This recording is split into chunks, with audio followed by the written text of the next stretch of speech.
है। So let's have a look at it. Okay, so यहाँ पर एक चीज को समझिएगा कि हमारे पास, जैसे मैंने आपको लास्ट वीडियो में बताया था, that we are having the liabilities with us. On one side we are having the liabilities and the other side we are having the assets over there. अब ये जो लायबिलिटीज होती है ना, इनको हम कहते हैं सोर्सेज ऑफ फंड्स, यानी कि पैसा आएगा कहाँ से। सो पैसा आएगा सोर्सेज के थ्रू, या तो ओनर अपनी कैपिटल लेकर के आएगा, या फिर शेयर होल्डर्स पैसा इन्वेस्ट करेंगे। ओके, या तो कैपिटल ओनर लेके आएगा ना, या तो शेयर होल्डर्स अपना पैसा लेकर के आएंगे, या फिर आप लॉन्ग टर्म डेप्ट की बात कर रहे हो, यानी कि आप बॉन्ड्स, डिबेंचर्स या फिर टर्म लोन्स की बात कर रहे हो, और you are going for the short term liabilities over there. Short term liabilities में जैसे कि मैंने आपको बताया था कि रेंट पेएबल या फिर सैलरी पेएबल। अब ये बेसिकली पेएबल है, यानी कि पे करने वाला है, but you have not paid it so far, तो ये हमारे पास बन जाते हैं अक्रूअल्स ओवर देयर। क्या बन जाते हैं? अक्रूअल्स बन जाते हैं। अब इसके अलावा क्या हो सकता है? It may be the case कि आपके पास ट्रेड क्रेडिट अवेलेबल है। ट्रेड क्रेडिट यानी कि मैं बिजनेस कर रहा हूं, बिजनेस के दौरान मुझे किसने पैसा उधार पर दिया, तो वो ट्रेड क्रेडिट होता है। ठीक है, तो वो भी पर्टिकुलरली मेरे पास पैसा बन जाता है जिसका मैं इस्तेमाल कर सकता हूं। अब यहां पर ये हो गए सोर्सेज, एंड दूसरी साइड पर we are having the uses over there. अब ये जो एसेट्स होते हैं ना, ये यूजेज हैं, यानी कि पैसा लगाया कहाँ पे गया। या तो पैसा फिक्स्ड एसेट्स में पड़ा है, या फिर आपने इन्वेस्टमेंट्स कर दिए, नॉन करेंट एसेट्स की फॉर्म में पड़ा आपके पास पैसा, या फिर करेंट एसेट की फॉर्म में आपके पास ये पैसा जो है वो यहाँ पर पड़ा होगा। ठीक है, तो यानी कि सिंपल सी बात कि जो लाइबिलिटीज हैं those are your sources of funds, and जो आपके पास एसेट्स हैं those are your uses of funds. ठीक है, तो ये चीजें हमारे पास समझनी काफी ज्यादा जरूरी बन जाती है।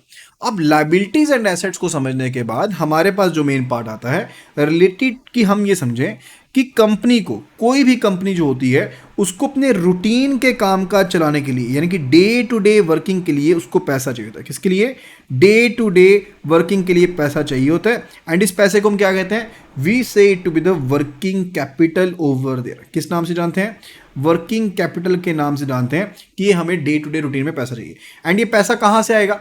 Either we will be having the net working capital. Net working capital का मतलब होता है वो करंट एसेट्स जो हमारे एक्सीड कर रहे हैं over the current liabilities over there, या तो वहां से पैसा आएगा, या फिर जो अक्रूअल्स हैं, जैसे मैंने आपको बताया ना करंट लाइबिलिटीज के अक्रूअल्स हैं, वहां से पैसा आएगा, या फिर आपका ट्रेड क्रेडिट हो गया वहां से पैसा आएगा, या फिर बैंक एडवांस हो गया, बैंक एडवांस के थ्रू पैसा आ सकता है। और it could be the case कि आपके पास पैसा आ रहा है जब आपने कमर्शियल पेपर जैसे जो मनी मार्केट इंस्ट्रूमेंट्स हैं वो आपने इशू किया है, उसके थ्रू भी आपके पास पैसा आ सकता है। मेन मोटिव हमारा क्या है? मेन मोटिव है कि हमने अपने डे टू डे ऑपरेशंस के लिए पैसा हमें चाहिए जिसके थ्रू हम अपना बिजनेस जो है वो रन कर पाए, राइट। अब यहाँ पर वर्किंग कैपिटल की कैलकुलेशन के लिए, जैसे कि मान लीजिए XYZ फर्म ने यहाँ पर क्या लेना है? लोन लेना है, तो वर्किंग कैपिटल की कैलकुलेशन के लिए XYZ फर्म के हम क्या चेक करेंगे? डिफरेंट मेथड्स होते हैं जिनको हम गो थ्रू करते हैं। इसमें सबसे पहला मेथड जो रहता है that is related to the Tandon committee method over there. तो टंडन कमेटी मेथड जो है ये यहाँ पर इसने 3 मेथड दिए थे। टंडन कमेटी ने 3 में से 2 मेथड यहाँ पर सिलेक्ट कर लिए गए थे, तीसरा मेथड जो था RBI ने खत्म कर दिया। एंड इन मेथड को हम एक और नाम से जानते हैं, that is the maximum permissible bank finance method 1, 2 and 3 के नाम से जानते हैं। तीसरा जो है वो वैलिड नहीं माना जाता है, जो MPPF 1 एंड 2 है उनको वैलिड माना जाता है, राइट। अब यहाँ पर दूसरा जो यहाँ पर मेथड आता है that's related to Nayak committee turnover method. कौन सा मेथड है? नायक कमेटी ने दिया था यहाँ पर ये टर्नओवर मेथड दिया था। एंड फॉर द तीसरा जो रिलेटेड टू CBM यानी कि कैश बजट मेथड यहाँ पर आता है, राइट। ये 3 चीजें यहाँ पर मेथड हमारे पास समझने को मिलते हैं। आज की इस वीडियो में हम बात करने वाले हैं related to the Nayak committee method and CBM method over there. And Tandon committee method के बारे में हम नेक्स्ट वीडियो में बात कर लेंगे, राइट। तो सबसे पहले हम यहाँ पर बात करने वाले हैं related to the Nayak committee method. तो नायक कमेटी मेथड जो होता है ना, वो बेसिकली छोटी जो कंपनीज होती हैं, छोटी फर्म जो होती हैं, वहां पर इनका इस्तेमाल किया जाता है। यानी कि जो फर्म अभी नई है, ज़्यादा पुरानी नहीं है, ठीक है, उनके लिए इस्तेमाल किया जाता है। लेट्स से इसकी XYZ फर्म है यहाँ पर, एंड इस फर्म की जो टर्नओवर इस साल की है वो है लेट्स से 2024 की बात करें। 2024 में इसकी जो टर्नओवर है वो यहाँ पर इसकी बन के आ रही है 15 लाख रुपए की टर्नओवर इसकी बन के आ रही है साल की, राइट। एंड फर्दर ये पर्सन यहाँ पर प्रोजेक्ट कर रहा है, ये कंपनी प्रोजेक्ट कर रही है कि 2025 में इनकी जो टर्नओवर होगी वो 20 लाख रुपीज़ की होगी। अब बेसिस ऑफ जो इनके पर्टिकुलर टर्नओवर के प्रोजेक्शन के हैं वो इन्होंने ऑलरेडी प्रोवाइड कर दिया कि किस बेसिस पर कह रहे हैं कि 20 लाख होगी नेक्स्ट ईयर, राइट। अब यहाँ पर प्रोजेक्टेड एनुअल टर्नओवर आ गई। तो ये जो प्रोजेक्टेड एनुअल टर्नओवर है this is basically for the projection, यानी कि अगले साल के लिए यहाँ पर ये प्रोजेक्शन है आपकी कि अगले साल आपकी टर्नओवर इतनी होगी। अब ये टर्नओवर को ना नायक कमेटी मेथड ने क्या किया कि नायक कमेटी मेथड ने ये कह दिया कि एक कंपनी में आपके पास 4 क्वार्टर माने जाएंगे, एक साल के 4 क्वार्टर माने के जाएंगे, होते 4 क्वार्टर हैं, ठीक है। इन्होंने कहा कि ये जो प्रोजेक्टेड आपकी टर्नओवर है ये पर्टिकुलरली इन 4 क्वार्टर्स के ऊपर क्या रहेगी, डिवाइडेड रहेगी, ठीक है। तो यहाँ पर ये क्वार्टर 1, 2, 3, 4 एंड यूनिफॉर्मली मान लिया, ठीक है। तो इन्होंने कहा कि आपके पास जो वर्किंग कैपिटल साइकिल होता है, वर्किंग कैपिटल साइकिल के बारे में आपको अभी डिटेल में बता देता हूँ, ठीक है। तो वर्किंग कैपिटल साइकिल जो होगा इस केस में इन्होंने यहाँ पर सपोज किया कि 3 महीने का होगा, ठीक है। तो उसके हिसाब से ये पूरी की पूरी जो प्रोजेक्शन है ये आपके पास पूरे 4 क्वार्टर यानी कि 100% को शोकेस कर रही है। तो एक क्वार्टर में कितना प्रोजेक्शन आएगा, एक क्वार्टर में आएगा 25% का। So 25% for each and every quarter over there, right. तो ये मेरे पास यहां पर ऐसा सिस्टम बन जाएगा, ओके। तो ये 25% का मेरे पास यहां पर इस तरह से आ गया। अब यहां पर समझिएगा वर्किंग कैपिटल साइकिल क्या होता है। देखिए यहां पर एक सर्कल ड्रॉ करते हैं and let's have a look at it, okay. तो यहां पर देखिएगा सबसे पहले लेट्स से केस कि आपके पास यहां पर अवेलेबल है कैश, आपके पास अवेलेबल था कैश, आपने उस कैश के थ्रू यहां पर परचेज किया रॉ मटेरियल, ठीक है। आपने जो भी रॉ मटेरियल था उसको यहाँ पर परचेज कर लिया। उसके बाद आपने इस रॉ मटेरियल को फिनिश्ड गुड्स में यहाँ पर कन्वर्ट कर लिया, ठीक है। फिनिश्ड गुड्स में कन्वर्ट करने के बाद आप उन रॉ मटेरियल को यहाँ पर मार्केट में ले जाते हो सेल करने के लिए।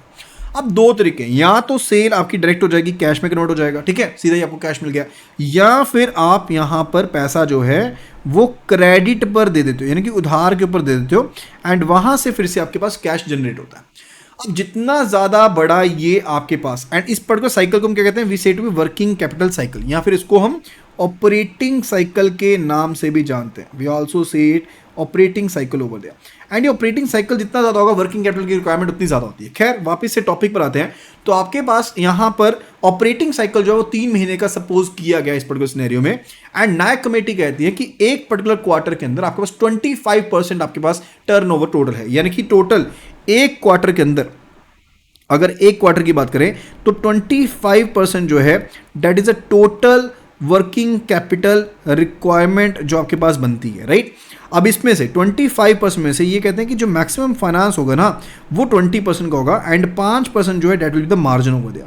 तो यहाँ पर जो मैक्सिमम फाइनेंस का पार्ट है दैट विल बी 20% एंड यहाँ पर जो मार्जिन है that will be 5% over there, right. तो यहाँ पर है। अब जैसे कि हमने लेट किया था कि आपके पास 20 लाख रुपीस की प्रोजेक्टेड एनुअल टर्नओवर थी, तो 20 लाख में से 20% का कंपोनेंट यानी कि 4 लाख का यहाँ पर मैक्सिमम लोन दिया जा सकता है सीसी लिमिट की फॉर्म में, एंड यहाँ पर 5% का जो पार्ट है यानी कि 1 लाख रुपए का जो पार्ट है वो यहाँ पर एज अ मार्जिन कंसीडर किया जाएगा, राइट।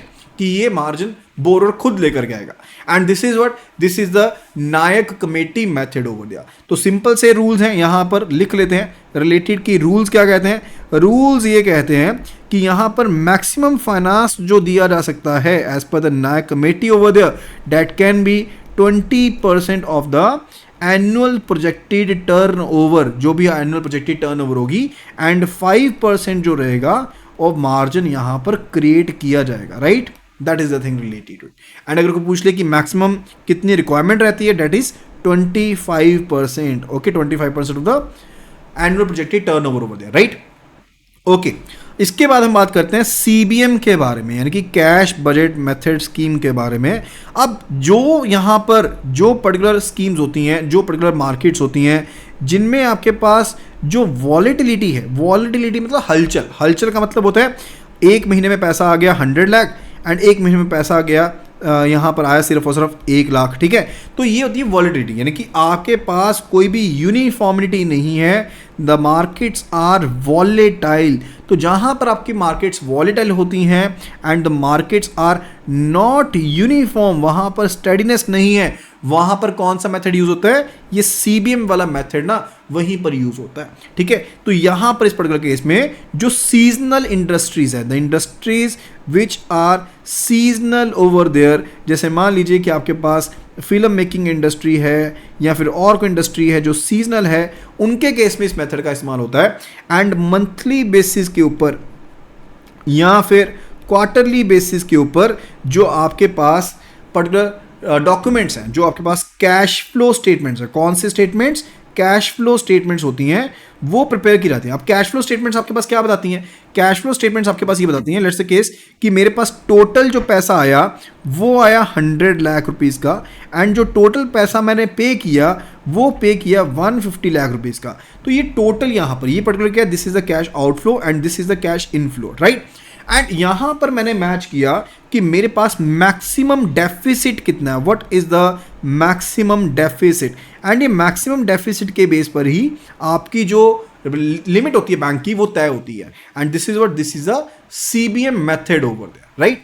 सो आई होप कि आपको ये वीडियो पसंद आई होगी एंड ये वाला पार्ट आपने जरूर एंजॉय किया होगा। नेक्स्ट पार्ट में हम यहाँ पर एमपीबीएफ के बारे में, यानी कि मैक्सिमम परमिसिबल बैंक फाइनेंस के बारे में बात करने वाले हैं। So either you are preparing for JAIIB or you are preparing for the CAIIB or for the bank promotion exams over there, ये पर्टिकुलर वीडियो सेट आपके लिए काफ़ी ज़्यादा इंपॉर्टेंट रहने वाला है। सो फटाफट से चैनल को सब्सक्राइब कर लीजिए। So stay tune for the next updates related to the balance sheet, and इस पर्टिकुलर बैलेंस शीट सीरीज में हम रेशियो एनालिसिस एंड सारी की सारी चीज़ों को साथ में कवर करने वाले हैं। So that will be all, thank you so much and see you again in the next video.